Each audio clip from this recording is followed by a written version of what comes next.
Gosh. All right. What's going on, everybody? How's everyone doing? I think we're getting there. I think we're about live now. It's Wednesday again, everyone. April 22nd, 2026. And hopefully I'm coming through loud and clear. Testing. All right. Hopefully everything is good. Hopefully you all are good. Happy Earth Day. It's Earth Day here in DC, everybody. And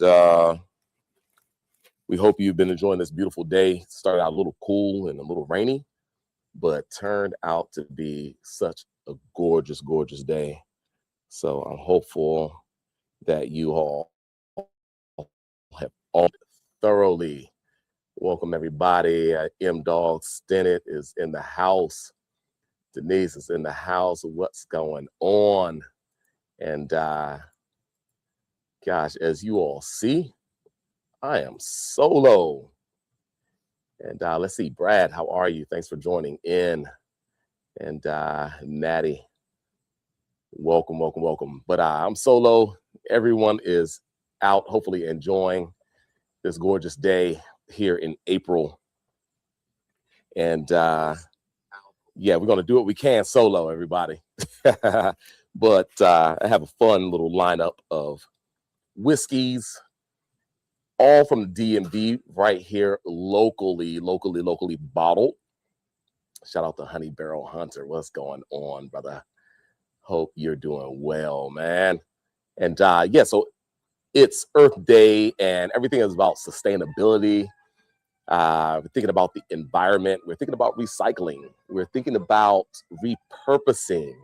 We're thinking about bringing life to something that maybe has that's no longer valuable on its own.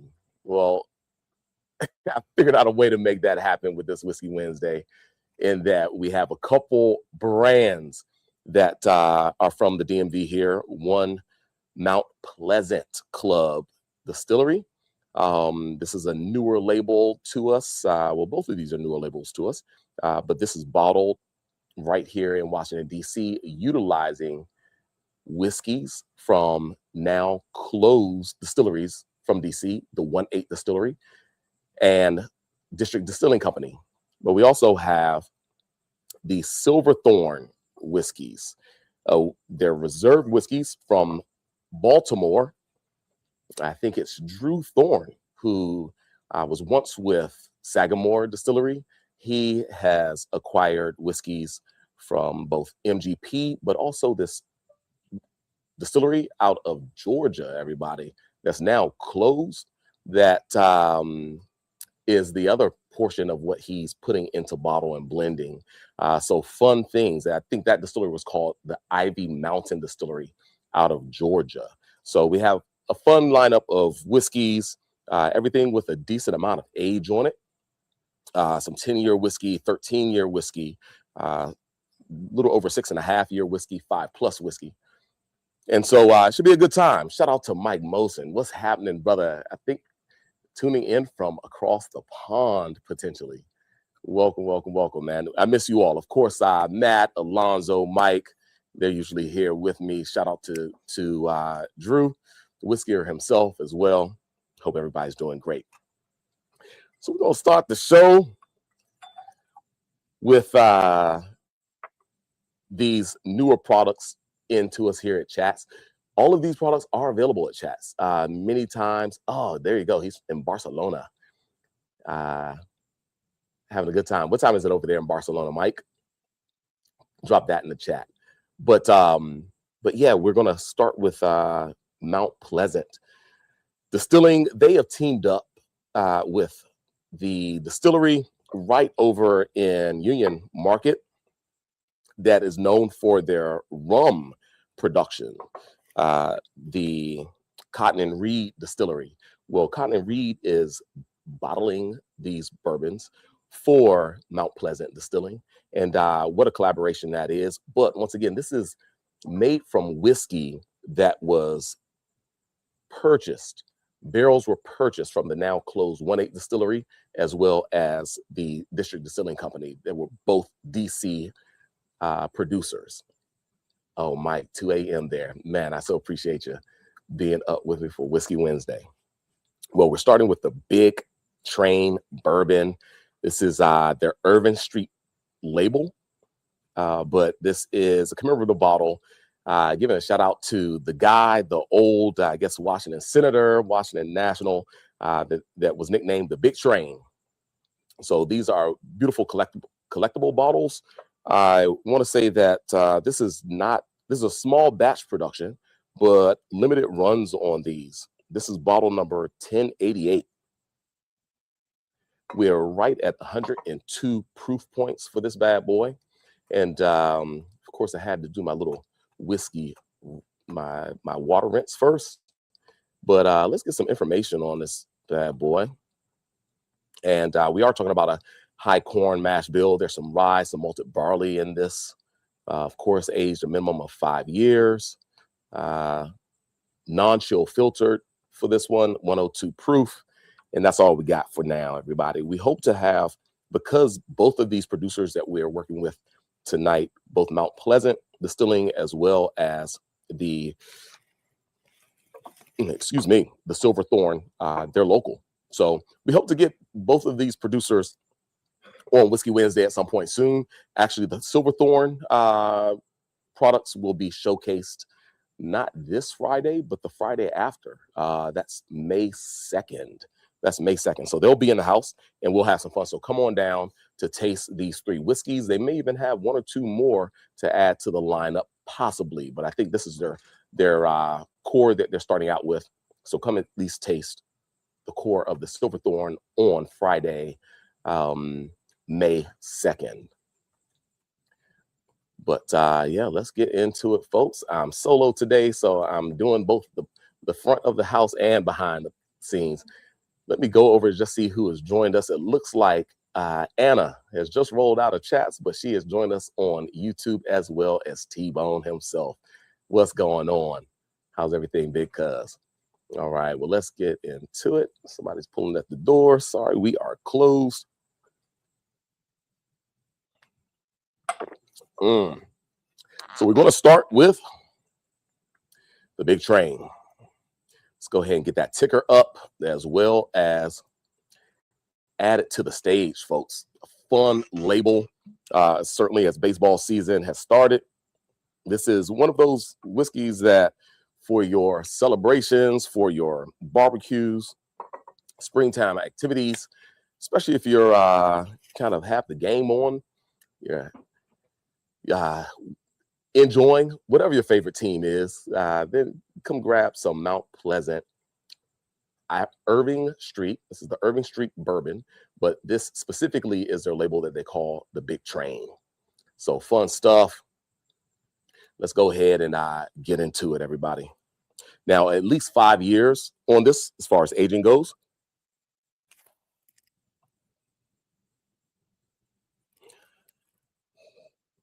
There's a lot of malty characteristic that I get in the nose of this whiskey. And if I'm remembering correctly, the 1-8 Distillery used to malt quite a bit of their rye grain.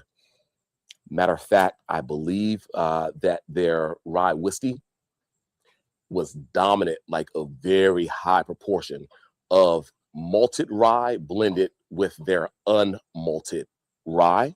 And even their bourbon, I think the component of rye that they used for their bourbon was a malted rye. So I'm getting a lot of malted, kind of dusty grain and spice. Not as much kind of while it has kind of this underlying sweeter tone, it's a little bit more rustic. Getting more spices like sage and pepper, like black peppercorn.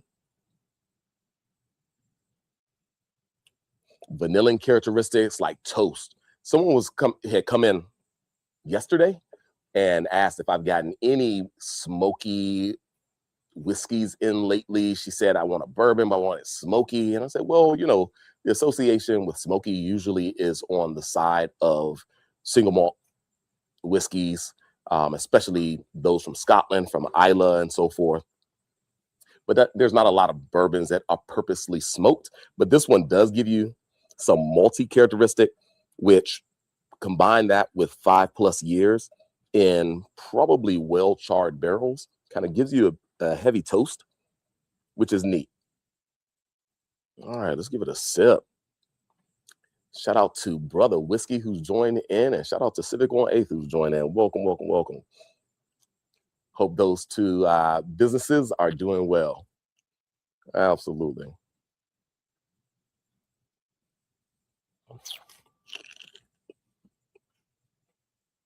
Everybody, make sure you support both of them. Brother Whiskey will be here soon. He's been reaching out to me, wanting to do a bourbon tasting, or I'm so sorry, a whiskey tasting here, because he makes a beautiful wheated whiskey. Civic on 8th is doing their thing. They have a beautiful lineup coming up on Friday for their caviar and cocktails. I'll call it caviar and cocktails. Of course, I think the oysters will be shucked as well out on the patio, so everybody come join in that fun on Friday. That first taste was pretty good. I just had to introduce it to the palate initially. Let's have a second taste.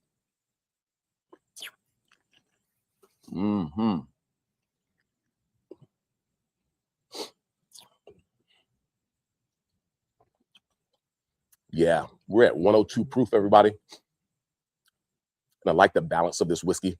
Once again, some malted characteristic, some heavy toasted oak. It has a bit more structure. And man, there's a lingering flavor profile. Once again, non-chill filtered. So all of the oils of distillation and the concentration, the viscosity is still intact. And it gives you a bit more of a savory characteristic. Like this one, I'm really, really enjoying, especially into the finish.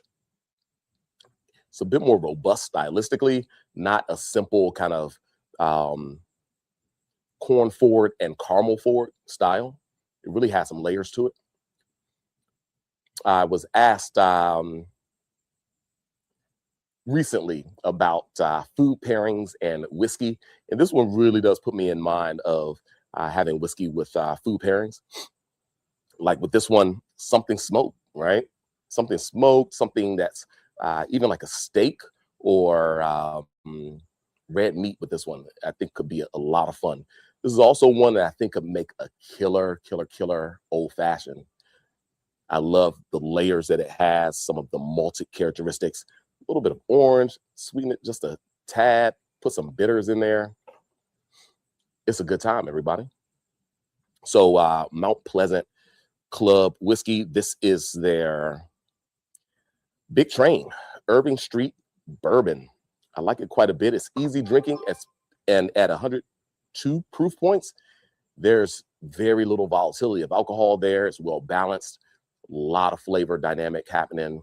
I love it. We are talking about DC made. We are talking about a Black owned brand as well. And the target price point for it is not crazy for something that's especially small batch as it is. I'm drinking, once again, from bottle number 1088. And we're talking about whiskey that is 5+ years old. I think that when I spoke to the ownership recently, up to maybe 13-year-old whiskey goes into some of these bottlings. So it certainly is a labor of love, a lot of love given in the bottles, especially for the price points. So we're talking about something that's under $60. So I like it a lot. Let me go ahead and rate it. I'm the only one tasting today, so man, you're gonna have to rely on just my ratings. And I do really enjoy this. So much so that I think that I'm going to go with, oops, let's cancel that. I'm going to go with a solid 7.5 for this one. Yeah. I'm pretty happy with that. 7.5. Catch me on a right night, and I might go 7.75.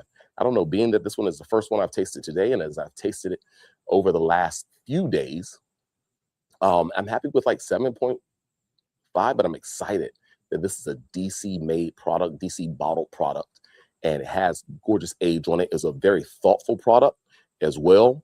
And so my excitement level might push me up to a 7.75, just because I think this is so well done. There's some products, new products that hit the market and there's something missing. It's either something within the quality of the distillate, within the packaging, within the story, something within the price point that I can kind of draw back and say, I wish they could have just done a little bit more here or there. But with this product, I think that they have done it all plus plus. So solid 7.5 for this Mount Pleasant Club, Big Train, Irving Street, 5-year-old plus DC made straight bourbon, 102 proof. It's good stuff, folks. It's very good stuff. And as I finish that up, I'm going to try to find something real quick.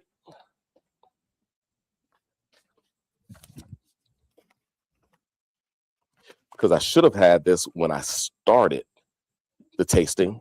But shout out to the owner and founder, Troy Hughes.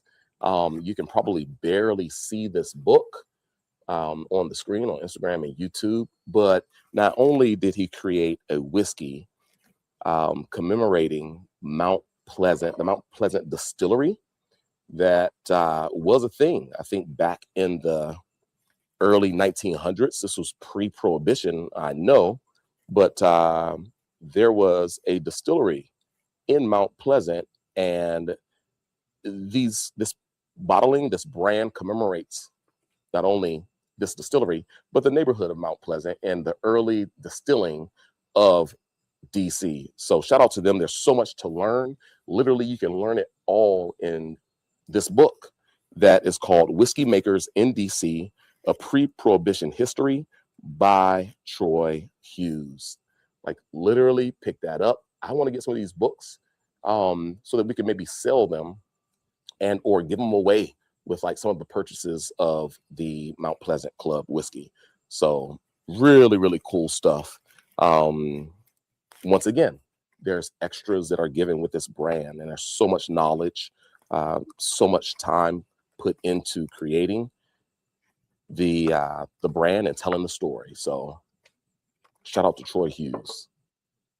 All right, very good, very good. Well, let's keep the party going, everybody. We are going to switch gears now and move on over to the second brand that we're representing today, and we'll finish up with another Mount Pleasant. But right now we're moving on to Silverthorn Reserve. This is their Blender's Art Boo Rye. So it's a bourbon and a rye whiskey, aged a minimum of 10 years. We're talking about 103 proof points. So let's go ahead and get the ticker up and get that bottle shown off. Let's see, here we go. So beautiful packaging with the Silverthorn Reserve line. And my son is calling. Hopefully everything is going okay with him. But yeah, Silverthorn Reserve whiskey. Super excited about this brand. We got it in probably about a month ago, and they are bottled in Baltimore. But we're talking about whiskey that's acquired from MGP, as well as a now closed distillery out of Georgia, everybody. This distillery was called Ivy Mountain Distillery, and they closed a few years back. And one of the components of this Boo Rye is a 13-year-old bourbon. On top of that, it is a wheated bourbon, which is phenomenal, blended with 2 rye components that are 10 years of age. So excited about this one. T. Woods is in the house, and 1969, that's what I can see there. Clark making what's happening. Isaac, hello. Gosh, everybody's in the house. Dre, what's going on? And my man Steve-O is in the house. What's happening? It's down in Charlottesville. And yeah, shout out the address. You know where it is, man. And So 8 NJ is in the house as well. I'm so sorry if I fouled that up, but we're going to keep it going with the Silverthorn Reserve, everybody. This is an exciting Boo Rye here that I'm going to enjoy. So Boo Rye, I think one of the first companies that used that namesake was High West. Shout out to David Perkins, the original owner, founder of High West Distilling out in Park City, Utah. He was blending bourbon and rye and calling it Boo Rye, and then now everybody's doing it. But I have to give him credit because he was the first one that I remember bottling up a Boo Rye back in the day, probably back in like 2008, 9, 10, something like that.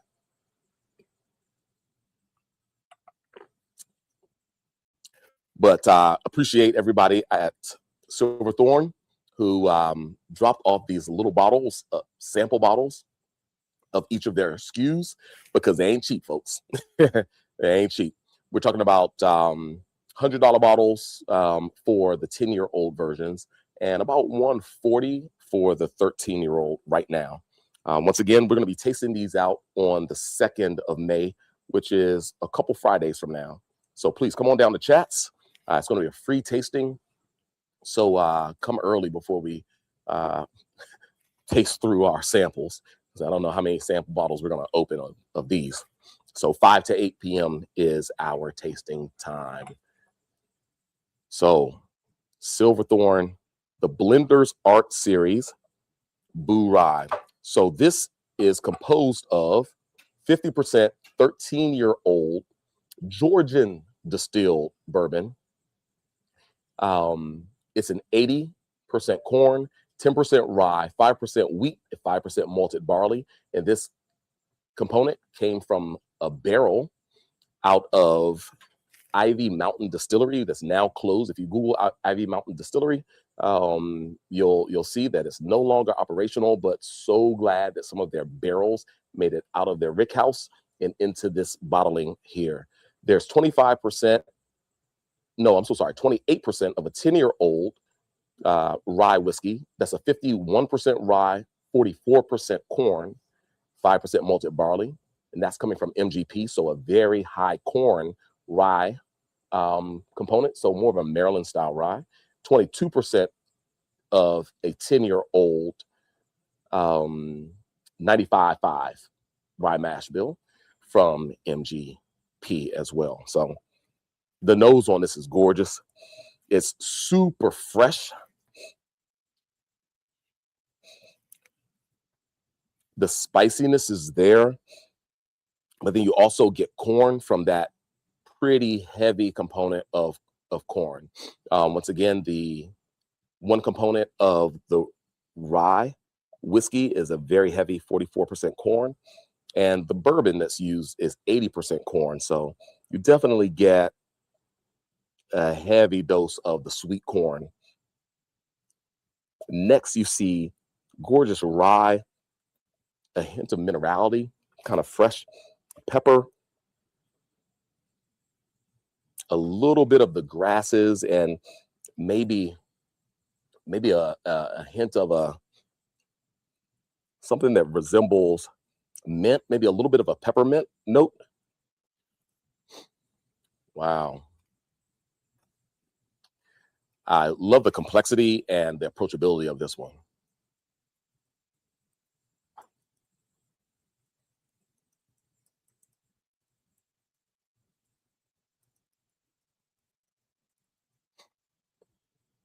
Fun whiskey.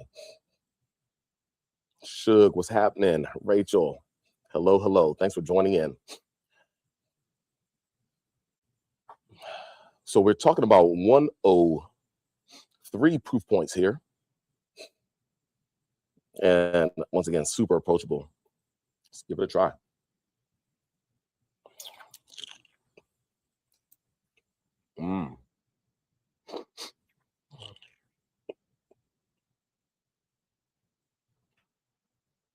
Wow. Yeah, this is easy, folks.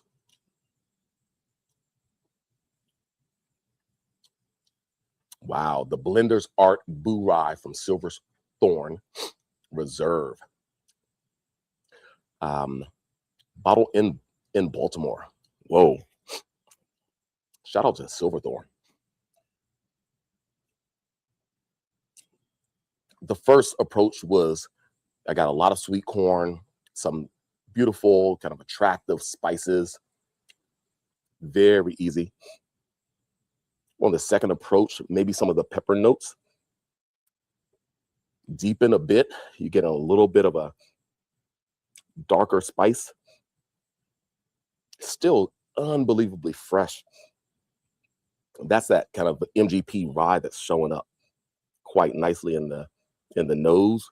But man, there's something about the savory characteristic of the 13-year high corn component from Georgia that's really neat. Now, of course, when was the last time we had a Georgian distilled bourbon, especially something that's 13 years old? Well, it's 50% of the makeup of this particular Boo Rye, but the next whiskey that we are going to try is a single barrel, 100% singular 13-year-old Georgian distilled bourbon. So I can't wait to get into that, but let's just take our time here. Shout out to Storyteller Mo. What's happening? Hope all is well. Geo3 Vodka. Hey, everybody, check it out.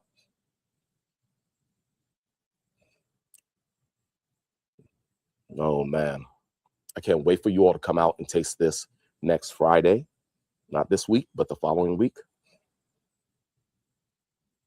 These are so well made.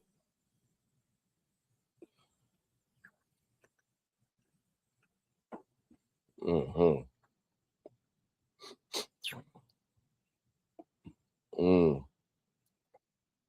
Here, I love the mouthfeel. Just that little component of wheat and that Georgian distilled bourbon brings it to this kind of creamy vanilla-like note that gives you a hint of citrus and maybe like a little bit of a lemon custard-like note that really just gives it high tone roundness on the top of the palate. Then it just extends super, super effortlessly across the palate. Crazy smooth. Once again, a little bit of mineral note that's kind of providing the freshness. Maybe it's the water source that's used to dilute this down to the 103 proof point, but very, very fresh.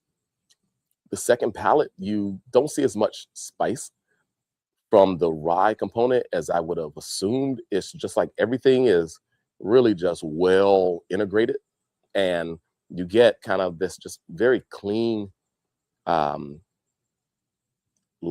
toast.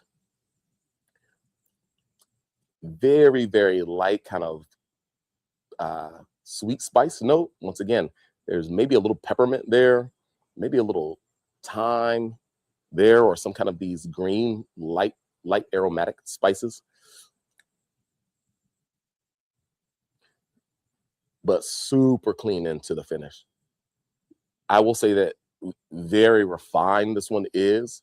I really want to see you all's take on it when we actually have this on the shelves, or I should say on the tasting table in a couple of Fridays. It's on the shelf now. So come by and just grab a bottle early and get into it. Of course, we have Derby Day coming around. And not long after that, we'll have our Derby here in Maryland. So I expect people to certainly be supporting the local whiskeys.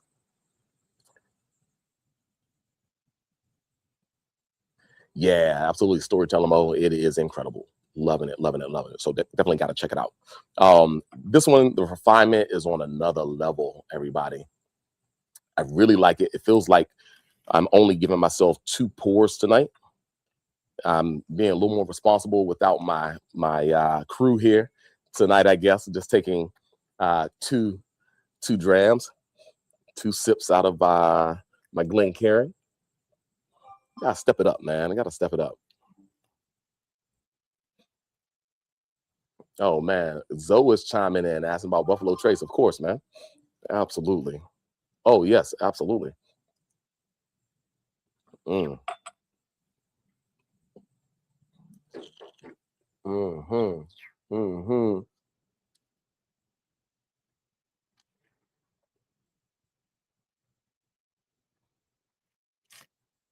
Oh my God. Folks, let me just take a couple moments. I'll be right back.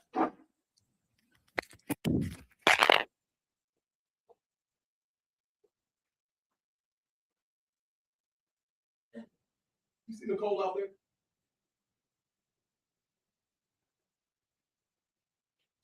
She locked in, she locked the top. She locked the top. Oh, oh.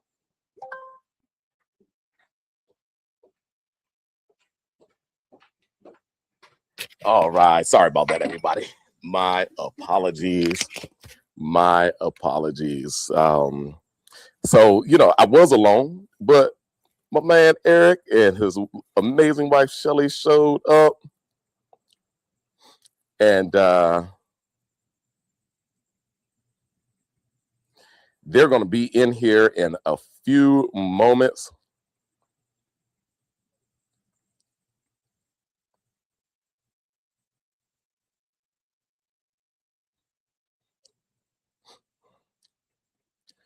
Okay, so apologize.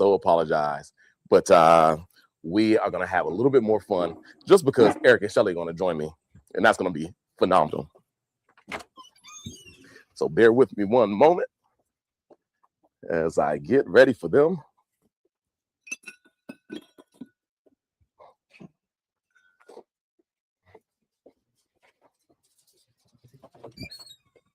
All right.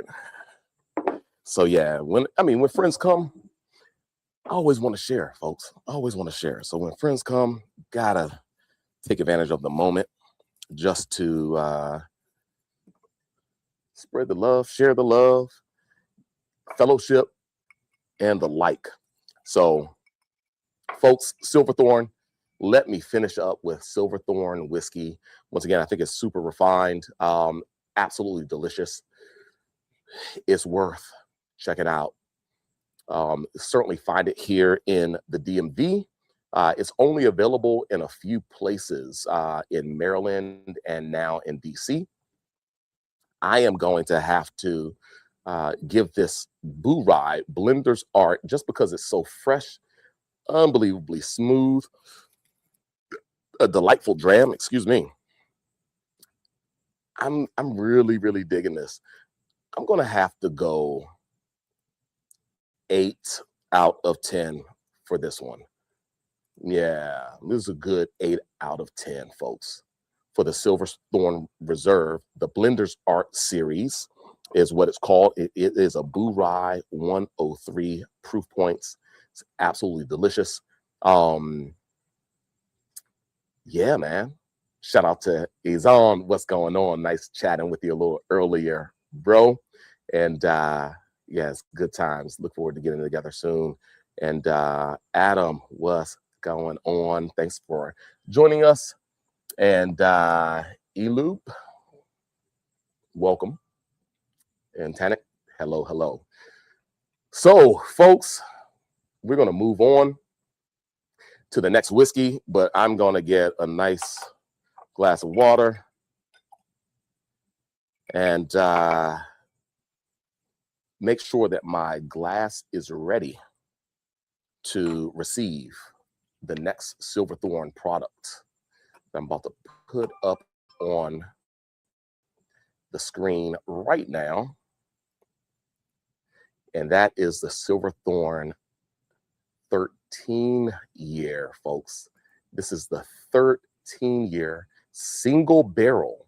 This is barrel number 1 of 2 barrels that they bottled of the 13-year-old bourbon that was distilled in Georgia at Ivy Mountain Distillery.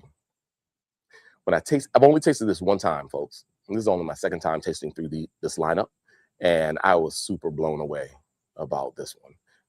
Very clean bottle. Once again, it's a DMV special, or really just DM. It's not even in Virginia, and only in a handful of stores here in Washington, D.C. We're going to be showcasing this on Friday, May 2nd. So just a couple weeks from now, a couple Fridays, a week and a half from now, really. And single barrel, 13-year-old, folks. We actually have this one in stock, or all the Silverthorn, as well as the Mount Pleasant Club whiskeys. Everything is in stock, which is amazing. So this is one of those few times where, okay, Whiskey Wednesday, so many people say, oh, I want to buy that bottle. Well, you can buy them. You can buy them right here at Chats, folks. They're on the shelf, but come taste them before you buy, especially the Silverthorn. It's going to be quite the event. And of course, it's happening on Derby Day weekend. So the Friday just before Derby Day, we'll have Silverthorn. Shout out to Lost Whiskey Club and Barracks Row Main Street. We're once again doing a Derby Day and May the 4th be with you event on Saturday. That's going to be May 3rd. It's going to be taking place at As You Are, and I have my buddy, As You Are is right across the street on the corner, 500 8th Street. Have my buddy Matt Stinnett from Lost Whiskey Club. He's going to be pouring up Lost Whiskey, high rye bourbon, as well as the wheated bourbon. And you can buy bottles for an occasion, collabing with Barracks Row Main Street. It's going to be a good time, so come on through.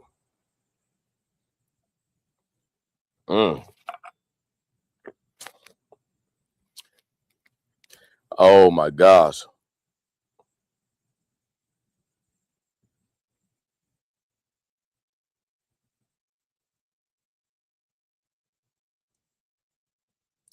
So this is going to be fun, everybody.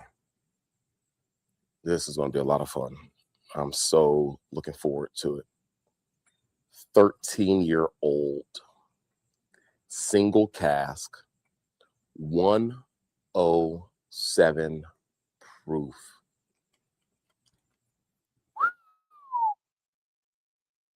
From a distillery that's no longer around, folks. It was called Ivy Mountain Distillery. They were out of Georgia, and they're no longer around, right? But they were out of Mount Airy, Georgia. They're out of Mount Airy, Georgia. And goodness gracious, really, really, really looking forward to it. They've been closed now for, I think, a few years, maybe like 3 to 5 years now. The story is that when they closed, Bardstown Bourbon Company out of Bardstown, Kentucky, purchased these barrels.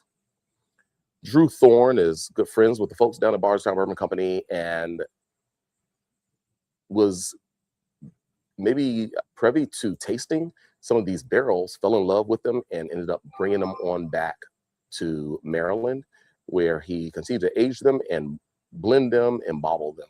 So super, super cool, and looking forward to tasting this one. Very rare, folks. Not a lot of this stuff in inventory, of course, here at Chats, nor even at the distillery. There's literally, I think, only 2 barrels that they have of this. They've already bottled one, and I don't know if they bottled the second barrel yet. So it's going to be such a limited run. All right, taking a nose of it right away. And we're talking about something that's been aged in Georgia. So, and what I would assume is high elevation, Georgia. They're in Mount Airy, Georgia. They call it the Ivy Mountain Distillery.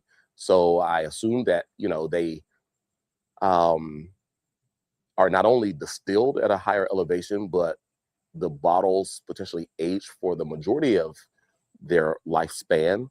I believe that being a 13-year, 8 or 9 of those years, the barrels were aged there on the mountain at the Ivy Mountain Distillery. And then it was brought to Bardstown Bourbon Company to finish up its aging maybe over the last 4 or 5 years or so, right? So what you get is maybe a great exercise in warmer climate aging. I have to look at a map and see how inland Mount Airy, Georgia is. Let's see if I can do that real quick, just on the fly, everybody. As a matter of fact, just to kind of get you into the fun, maybe I can even share my screen here. All right. Do y'all see that? Okay, let's find out where Mount Airy, Georgia is. And I assume that it's pretty inland. We got to zoom way out, folks. Georgia's pretty big. Yeah, it's pretty inland, very northeastern Georgia, not far from the South Carolina. North Carolina and Tennessee, like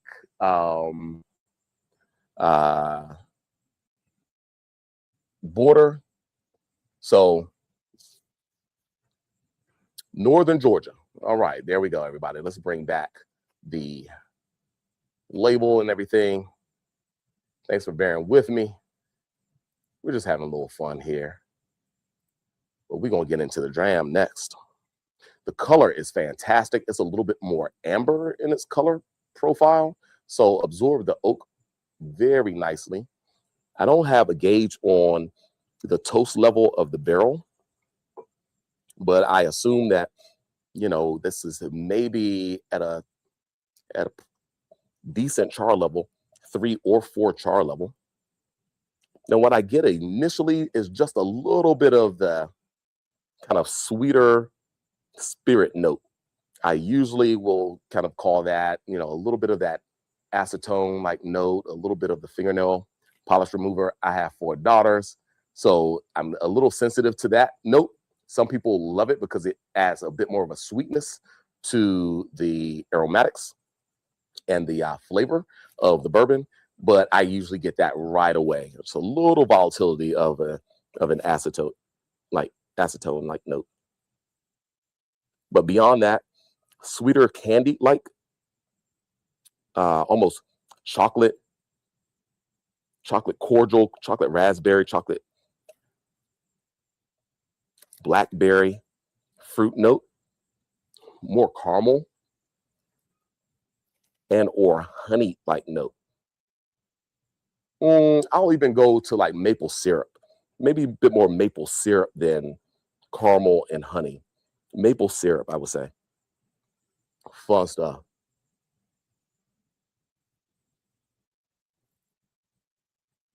That's a wonderful fun fact. Everybody check out the comment in the live from Izon. Great nose.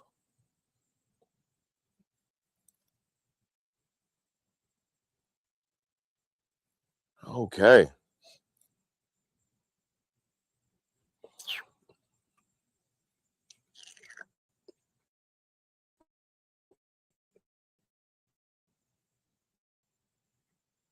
Mm. Mm-hmm. Wow.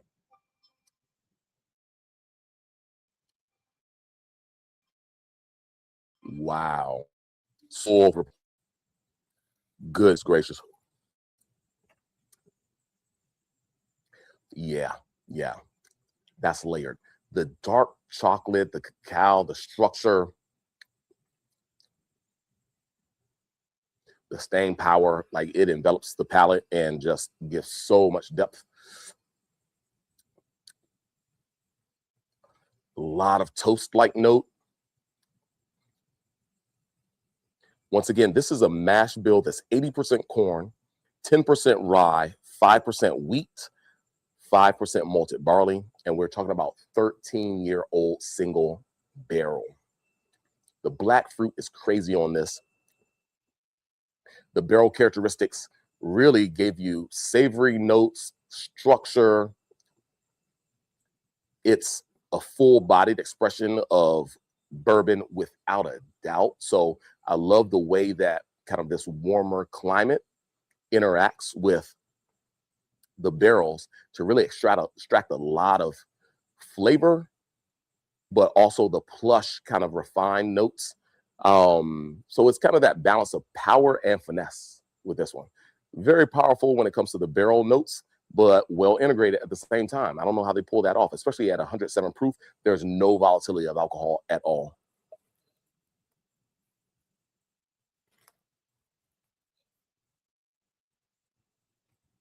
A lot of complexity in the nose. Once again, I'm seeing this is where like a wild amount of spices and herbs also come to the forefront.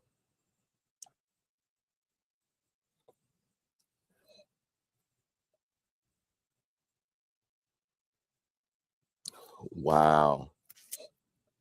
It's like almost, when you just brown the crust of a pie as well, like a blackberry pie or something, but the crust on it is just singed a little bit in that little level of toastiness.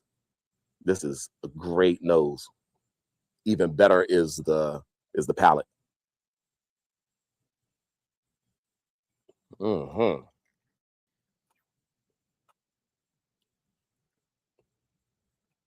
Mm,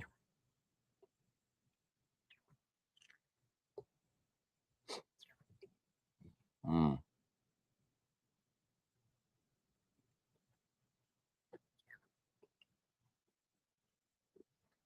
There's something there as well with like the tannic structure of it. It almost is reminiscent of like tea leaf or even like not smoky tobacco leaf, but kind of this underlying kind of little bit of tobacco like leaf, chocolate, a chocolate toffee like mix, dark fruit, a hint of smoke and leather. Like this is so dialed in. Wow. Yeah. It's full body. It'll hold you. This is what you want to sip like just at the end of a meal. I won't call it a dessert style because you really are getting a lot of sweeter characteristic, but certainly with a charcuterie plate, some cheeses or what have you, a cigar, chocolates, um, maybe even a little bit of like chocolate and fruit. Once again, a cigar. This is what you sit back and you enjoy. Just the great moment, that you have with the people, with a great meal, with a wonderful spring, spending time outdoors. Yeah, this one will hold you. I'm loving this. I'm going to have to say that this one is so refined and just so hitting over its weight at 107 proof. Of course, we love a 107. Mm.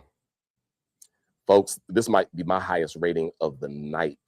I will have to dock it just a little bit, maybe, for some of the acetone that was getting initially in the nose, but like literally after the first taste and after um, it being in the Glencairn for a sec, that blows off so quickly. But that was something that I saw early on, so it would be a 9.25 for me, but I'm going like beyond a solid 9 for the Silverthorn single barrel 13-year-old straight bourbon whiskey. It was distilled and aged mostly at Ivy Mountain Distillery out of Mount Airy, Georgia. That distillery has closed, and it was picked up by Bardstown Bourbon Company before the guy Drew Thorne from Silverthorn Reserve Whiskey out of Baltimore, Maryland, purchased multiple barrels, and he's making some amazing whiskey with it. So I give this Silverthorn Reserve single barrel 13-year-old a solid 9. I'll say 9 plus. It could easily be a 9.5, and for some, I'm sorry, a 9.25, and for some, maybe even a 9.5. But I'm just a little bit sensitive to that acetone note that I got in the first nosing of this whiskey. So that docked it a quarter point for me. But you're talking about something delicious. This is absolutely amazing, amazing whiskey. Folks, once again, you can taste this in 2 Fridays from now. May 2nd from 5 to 8, we'll have Silverthorn Reserve on the tasting table, and representatives from Silverthorn right here in-house showcasing the 3 Silverthorns that we're tasting right here tonight on Whiskey Wednesday. They are already in store though, so pick them up. This one retails for about $140. The other 2 for right at $100. So a 13-year-old for single barrel for $140. I think that's a steal, everybody. Who's giving that away? You can't find really another single barrel 13-year easily in the marketplace, especially something that's so unique, this being a distillery out of Georgia, out of the mountains of northeastern Georgia. So fun stuff. Let's get it. Let's go, as Izan says. Oh man, that was good. We're gonna move on. I don't know if it's gonna get any better from there though, folks. I tell you, because that was delicious. That was absolutely delicious. I'm gonna take a water rinse, but I will go ahead and flash up the next whiskey that we're gonna be enjoying. We're moving beyond bourbon and boo rye, folks. And we're getting into straight rye whiskey now. So this next Silverthorn is called the Finisher's Art Series, and it's made of the 2 components of rye whiskey that I mentioned a little bit earlier on with the boo rye, and the 2 10-year components, one being the 95.5 rye mash bill, so 95% rye, 5% malted barley. The other being that heavy, heavy corn rye mash bill, 51% rye, 44% corn, 5% malted barley, both distilled at MGP, aged for 10 years. Let's get it in the Glencairn. Give it a go. Fun stuff. The one differentiation between the other 2 Silverthorn productions and this one is that this is 10-year rye that's finished in port casks, everybody. So port cask finished rye whiskey. This is a fun one as well, especially for a rye domestic 10-year-old port cask finish. I'm thinking about who else does something with an age statement with a port cask. Of course, Penelope does some fun things with age statements, but with port cask, yeah, or sherry cask, right? We've seen some of those. So shout out to Penelope. But outside of them with a port cask finish and a 10-year age statement, y'all drop it in the chat. Y'all know of any? Well, definitely Silverthorn does it. And we're going to get into it right now. Of course, MGP, I think the most fun product that they produce potentially is rye whiskey. I mean, they don't miss on their rye whiskeys, I'd say, right?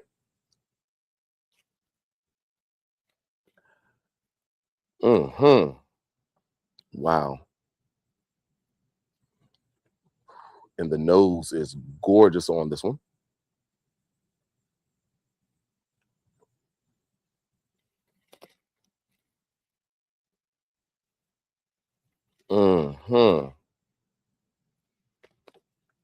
Okay, shout out to the ref. All right. Okay. A lot going on in that text thread there. Okay. So back to the Silverthorn. Wow. Okay, so call this the Finisher's Art Series. Getting a little bit of a kind of savory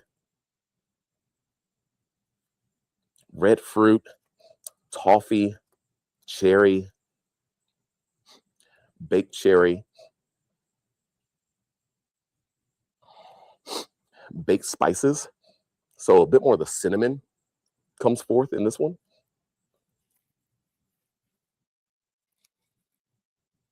Still, once again, kind of the sweeter notes. Cacao comes up again, kind of a dark cacao note.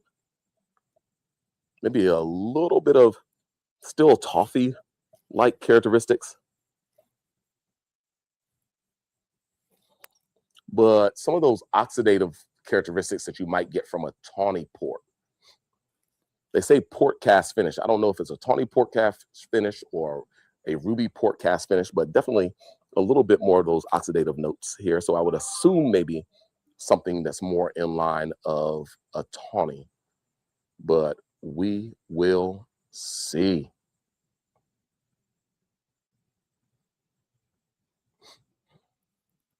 Let's give it a go.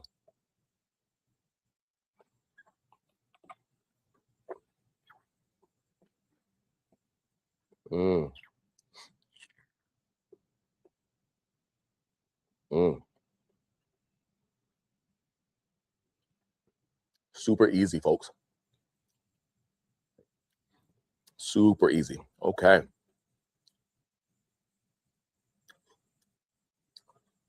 Well, this is dialed back to 100 proof. So we are kind of moving from 102 to 103 to 107 back down to 100 proof. But this one, more so than the ones before it, actually takes a little bit more of the proof point coming forward. And I would say that sometimes that's what you get when we start integrating wine casks into American whiskey aged products. It's just something about maybe that wine cask giving a little bit more essence, lighter aromatics, and maybe higher acid notes to the whiskey that also energizes some of the spirit note. So in this rye, that's the first thing that I get. Flavor wise, there's some complications that are happening there that are neat, but initially on the palate is like some of these more higher spirit notes. But can't you can't get away from, just being very excited about the refinement of the Silverthorn Reserve whiskeys. Super, super refined. So while I say the spirit note is elevated, there is nothing that's offensive about it, right? It's just that maybe this product becomes a bit more perfumed, while these have they just carry the spirit so nicely. They aren't as perfumey and kind of higher arced aromatically. But this is rye whiskey as well. So we love all those spices and so forth that we're getting in the aroma of this whiskey.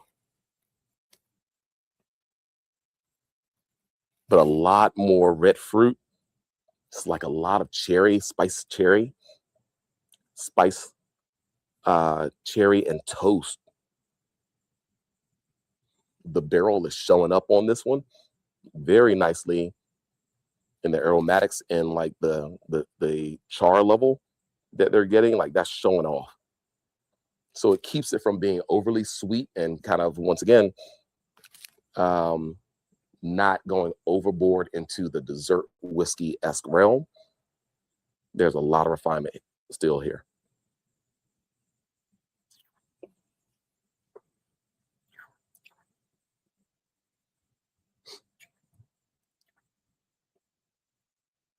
Mm.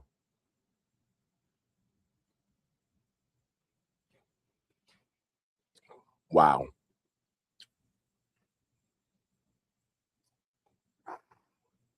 Yeah, super, super neat. This one is as well.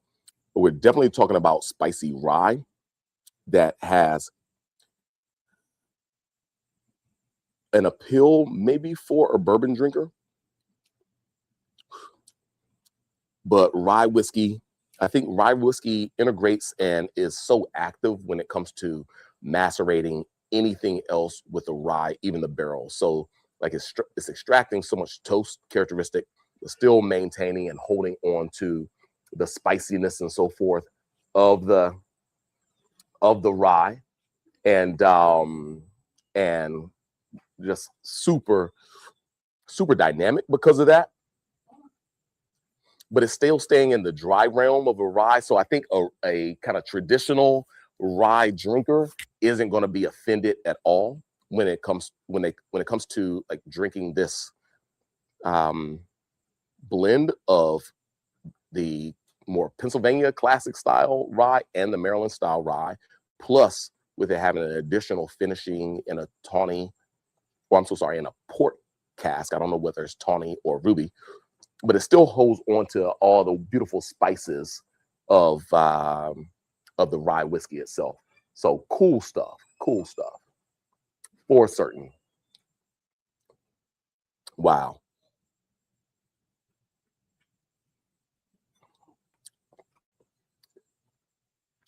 All right, probably out of all of them, we once again drop back down to a 100 proof point, and it's solid.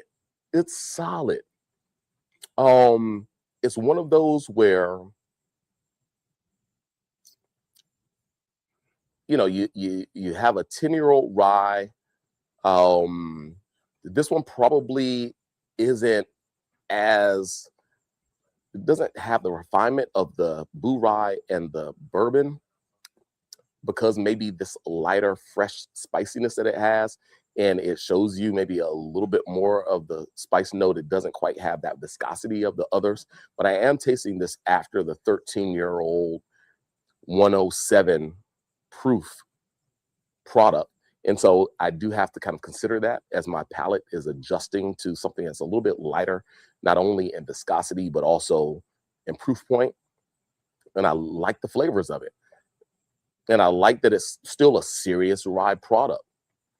It's fun stuff. I'm comparing it against other products. I mean, we have something like the Bacta Rye 1928 that's finished in Armagnac cask. That probably has a little bit higher of the viscosity, but on the higher tone of flavor nuance, maybe not the freshness that this one has. We're talking about Hill Rock out of upstate New York, which might be younger whiskeys, maybe more so in the 4 to 6 year old realm, that you have all these various finishings. But here at 100 proof point, maybe a slightly higher proof point than their standard stuff, but nuanced. And so I'm trying to bring in, you know, some other examples of rye that this might be a nice contrast against. What I like about this one, this still stays in the drier rye arena, and it's still very refined, good stuff. Of course, after those heavy hitters that we tried previously, it may not get as high of a score, but I'm still really digging this one. Gosh, we go from a rating of a 9-pointer. We have an 8-pointer in the house, a 7.5-pointer. I think I'm going to have to go with this one. I'm going to have to do a 7.75 for this expression. This is the Silverthorn Reserve Finisher's Art. It's a rye whiskey, folks. 2 components of a 10-year rye whiskey finished with port wine casks. Very small batch. I think it's a beautiful expression. 7.75. It's not a sleeper at all, folks. For a rye drinker, something with that's bottled right here in the DM, not quite the V. It's in Maryland. You know, we're representing DC and Maryland today with these 2 products. Beautifully crafted product for sure. Beautifully crafted. And at a 7.75, yeah, it's one to look for. But you can come and taste it, not this Friday, but the following Friday after that. May 2nd, the day before Derby Day, we will have Silverthorn whiskey in the house. We'll have a good time with them. Come out and taste them. Their products are exceptional. Definitely worth securing. All right, that was good. I'm gonna hide that. Anybody else who's joined? Yeah, Juan Tredos. I'm fouling that up. My bad. PJ something. What's happening? Salis, how are you? Always, Ricky. What's going on? So sorry I'm fouling those names up, but we appreciate you being in the house. Folks, we're gonna come around and round it out with the last whiskey, another rye whiskey. This whiskey, you want, okay. This whiskey is from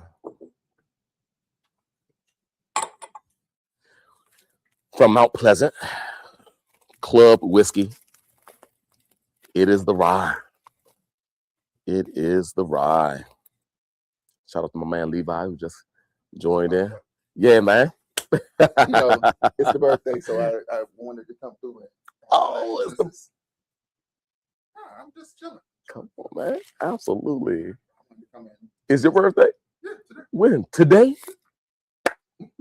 Shout out to my man Levi Daniels here on this April 22nd.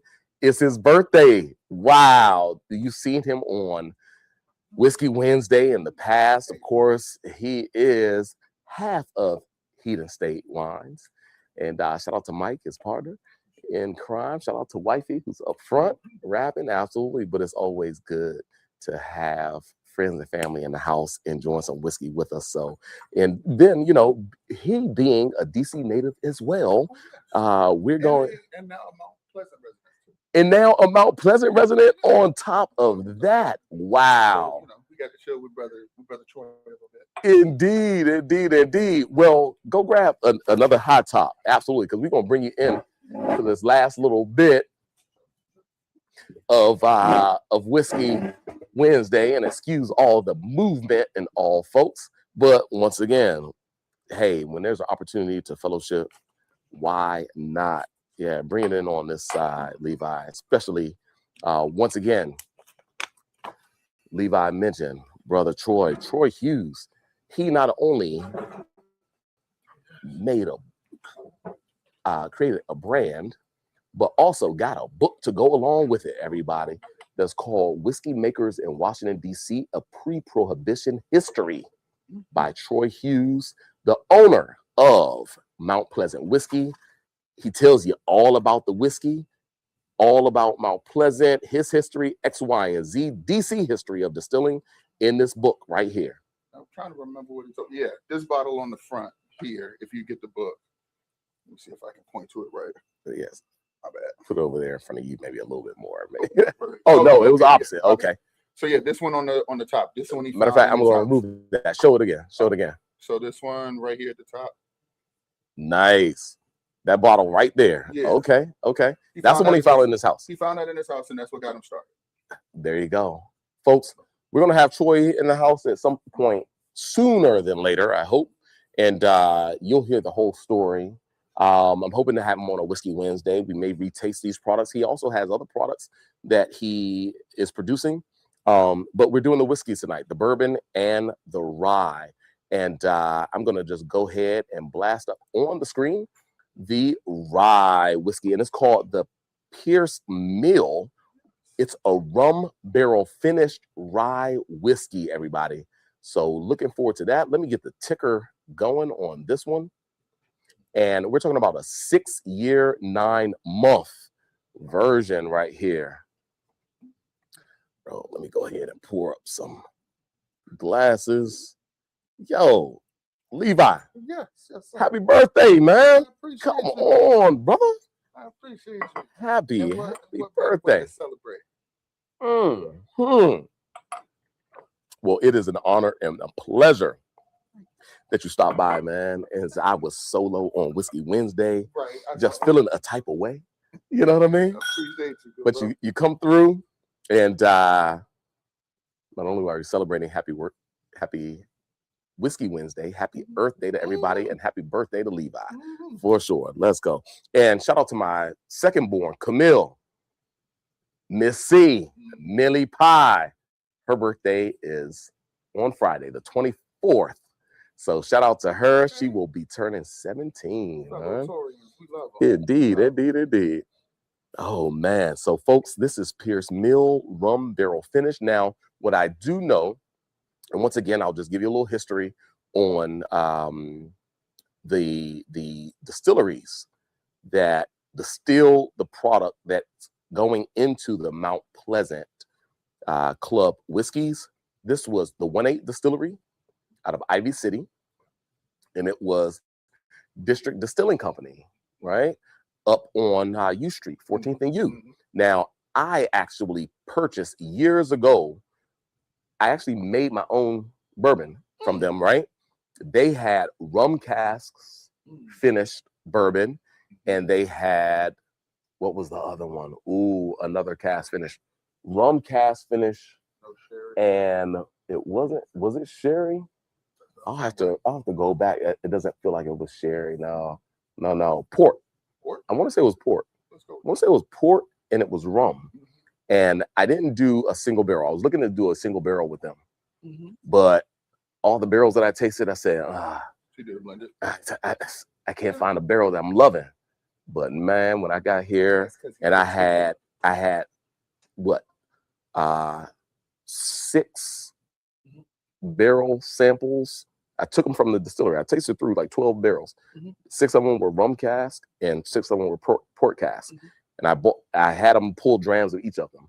And I got in my lab over here, started blending them up, found a recipe that was crazy. That sounds like a very Zoe thing to do. That was crazy. Absolutely.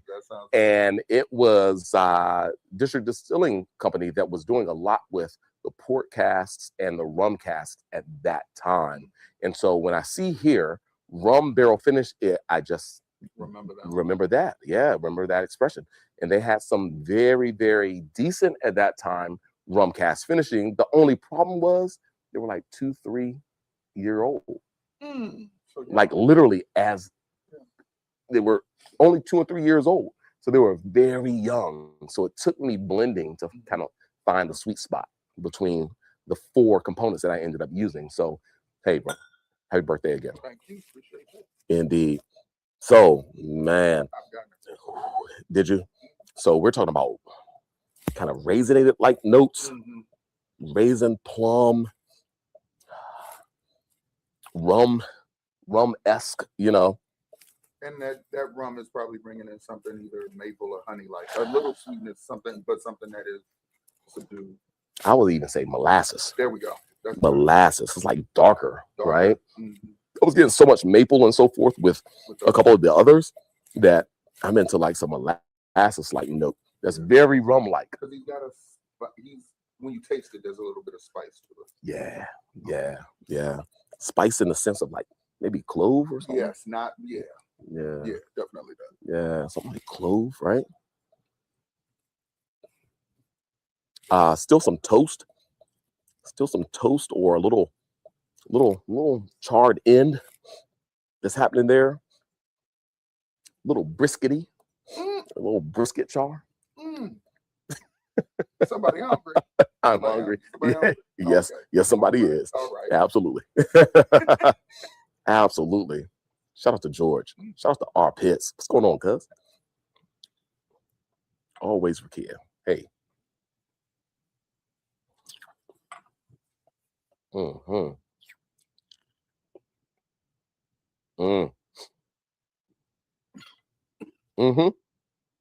was about to say, you gotta be careful with this one. Folks be playing with power with this one. Pause. 115 proof. Wow. Yeah, and that was your first dram tonight, wasn't it? It was. Yeah, 115 proof. I started at 102. But like there is But we're hopping all the way up to 115 for this one. That's all right. but there is a bit of spice on, like a bit of a burn on the front palate. Okay. For me, at least. Okay. Nothing bad, but we'll call it spice on the front palate. Yeah. But surprisingly smooth. Despite me coughing, please don't let that be an indication. Yeah. Please don't let that be an indication. Absolutely. But it is actually very smooth. Yeah. Into the finish, I'm getting like all these whiskeys have had some level of cacao, like chocolate like notes, and I'm getting like a little bit of a like a coffee cacao, like dark chocolate with coffee bean as well. That is like, I get that as it lingers on my palate. Yeah, in the finish. Yeah. Yep. Not necessarily like in the mid palate, right? Yeah, kind of into the finish, right? Indeed. So that's why I'm getting that. But yeah, no, it is of course a tasty whiskey. I think I have the one that you started with. I bought that. Okay, yeah, and we can of course go back and retaste this for your birthday, but I wanted you to for sure. kind of join me in in what's called the Pierce Mill, which I get to walk past on occasion. You get to walk past it because once again you live in Mount Pleasant, right? So, but if you go down into Rock Creek, not too far from, let's say, the Harvard Street entrance of the zoo. Okay. You walk down a bit by bit, I say about a mile or so from there. Okay. That is where Pierce Mill is, and that's what he named this one after. Wow. And of course, the mill is still there. It's right by Rock Creek, but that's part of my walk when I get to go down there. So there's a lot of DC history interspersed in his brand that I appreciate very much. You have to appreciate that he's not only bringing to market a brand. This brand is blended from whiskeys that were produced, kind of elongating the stories of a 1-8 distillery and a district distilling company. Like, shout out to them for taking a chance early on with bringing distilling back to DC. I think 1-8 was the second distillery open. They were very early. Literally in DC post Prohibition, right? And that was after the gin folks, Green Hat, opened. They were over in Ivy City, right? Yeah. Absolutely that. And District Distilling Company came on board maybe as within like the early 5. That was maybe, I think they may have been 3. I don't know. I think they may have been number 3. They were early. They were early. Unfortunately, those two entities are no longer with us, but their product is being represented in this amazing brand, Mount Pleasant Whiskey Company, or Mount Pleasant Club Whiskey. So shout out to them.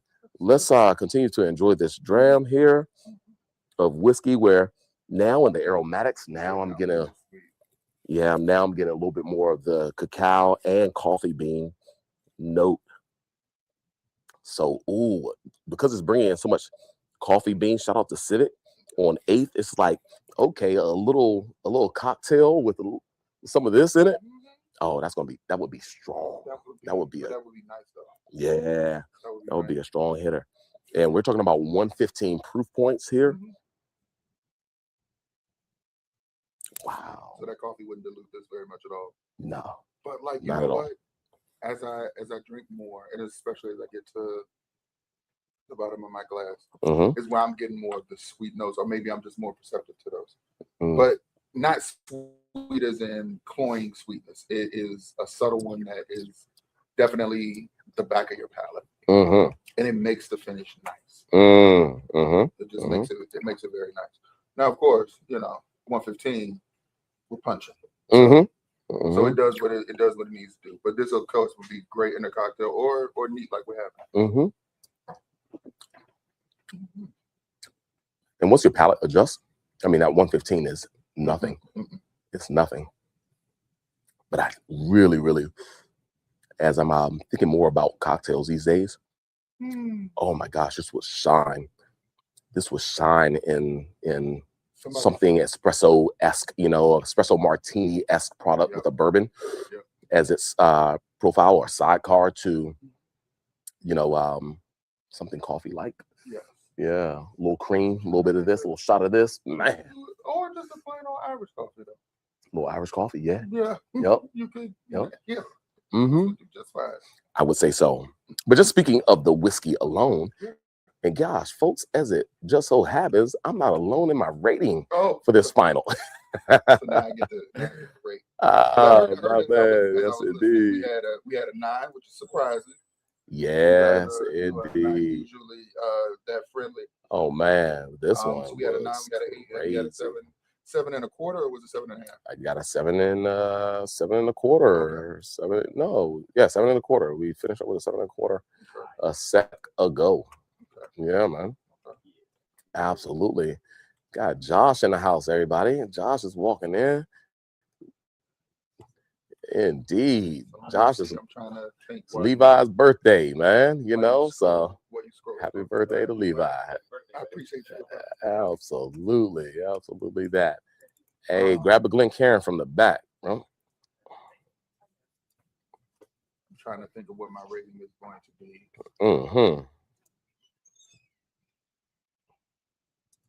Well, if we're gonna be bold enough to talk through it, I am probably somewhere between, let's say, 7 1/2 and 8. I can split the difference, but you know what? Since I'm feeling pretty good, I'm gonna just go with an 8 flat. Gonna go with an 8 flat. I'm gonna go with an 8 flat. I think it's a solid whiskey that if you are a fan of rye, and then you do also like the faint sweetness of a rum. This can meet you where you like to be. Yeah. And I think it's a very solid offering that you would like to have in your collection if you can get it.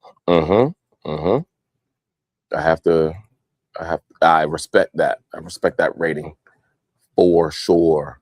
And I'm gonna come on in with a rating of 7.75. It could be, as I sit back and I enjoy it, could be an 8. It absolutely could be an 8. I rated 7.75 just because, it's a slightly different flavor profile. It leans heavier in the coffee, dry cacao-like note. I'm imagining cocktails with it as a straight sipper that may just be a little bit too much for some palates. It might be assertive. I don't mind the 115 proof though, right? No. But just because it's a little off balance in the tannic nature with dry cacao and the coffee bean note, that's why I just pitch it down just a little bit. But for what it is, and that is giving you that, like, this is crazy in the mindset of an artisan style whiskey that's giving you such a unique profile. When you said tannic, you hit the nail on the head because I was surprised at how it dried my palate out. When it dried my palate out, I was like, okay, I don't know that I expect that right off. And so I was like, okay, we're really strong on this. We're really heavy on the top. Yeah. Absolutely. So, and I don't mind that at all, right? But I realize that, that's my palate. I love I love Barolos, I love Brunello, Reservas, and so forth, right? Old world red wines that spent 2 to 3 years in oak barrels. I don't mind that at all, right? But when it comes to whiskey, I have to kind of adjust just based on there's my taste, and then there's kind of the core, and that this one is definitely in the artisan space. It is a winner, and we're talking about something that's under $60, folks. 8 points, 7.75 points for under $60 right here from DC, and that is representing itself so very well. Like, once again, it is a day that we literally celebrate Earth Day, and it's all about like finding very much rounded. another use for a product, right? In this case, we have wrapped our minds around whiskeys that have come to life from these producers, but the actual distillers have closed down. Yeah. They are no longer. But the whiskey is still phenomenal if you can find a way to use it and to bring it to market. And I think in both of these cases, with Mount Pleasant Club whiskey as well as Silverthorn whiskey, this is a DC and Maryland, Baltimore, Maryland bottler. They have found an amazing way to, number one, create a brand that then showcases these producers that are no longer, but they have given them time and space to develop even greater than maybe what they could have found. Yeah, as they weren't in a position to reach this level of excellence. And they are so competitively priced and giving these away, in my opinion, giving these away. Phenomenal stuff, folks. So Mount Pleasant, Pierce Mill.